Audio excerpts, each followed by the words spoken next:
অনেকদিন আগের কথা, সবুজ শ্যামল একটি গ্রাম ছিল। গ্রামের নাম ছিল শান্তিগঞ্জ।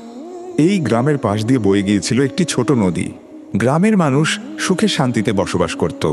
গ্রামের চারদিকে ছিল সবুজ গাছপালা। কিন্তু ধীরে ধীরে গ্রামের মানুষের সংখ্যা বাড়তে শুরু করলো। নতুন বাড়িঘর তৈরির জন্য তারা গাছ কাটতে শুরু করলো। প্রথমে কিছু গাছ কাটা হলেও পরে নির্বিচারে গাছ কাটা শুরু হলো। গ্রামের মানুষ বুঝতেই পারল না তারা কি ভুল করছে। কিছুদিন পর গ্রামে নানা সমস্যা দেখা দিতে শুরু করলো। গ্রীষ্মকালে প্রচণ্ড গরম পড়তে লাগলো, বৃষ্টি কমে গেল, আর নদীটি ধীরে ধীরে শুকিয়ে যেতে লাগলো। গ্রামের কৃষকরা জমিতে ফসল ফলাতে পারছিল না।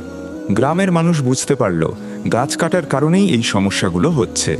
তখন গ্রামের মাতব্বর রহিম চাচা সবাইকে ডাকলেন। তিনি বললেন, আমরা নিজেদের ভুল বুঝতে পেরেছি। গাছ আমাদের বন্ধু, আমাদের উচিত আবার গাছ লাগানো। গ্রামের সবাই রহিম চাচার কথায় রাজি হলো। তারা সবাই মিলে আবার গাছ লাগানোর সিদ্ধান্ত নিল। গ্রামের পাশে যে পতিত জমি ছিল সেখানে তারা সবাই মিলে গাছ লাগানো শুরু করলো। ছোট ছোট ছেলেমেয়েরাও গাছ লাগাতে সাহায্য করলো। কয়েক বছর পর শান্তিগঞ্জ আবার সবুজ শ্যামল হয়ে উঠল। গাছে গাছে ভরে গেল পুরো গ্রাম। গ্রীষ্মকালে গরম কমে গেল, বৃষ্টি নিয়মিত হতে লাগলো, আর নদীটি আবার পানিতে ভরে উঠল। গ্রামের কৃষকরা আবার হাসি মুখে জমিতে ফসল ফলাতে শুরু করলো।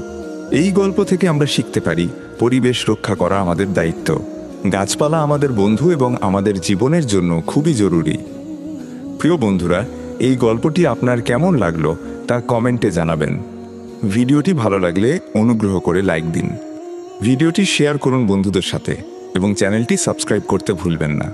ধন্যবাদ, ভালো থাকবেন।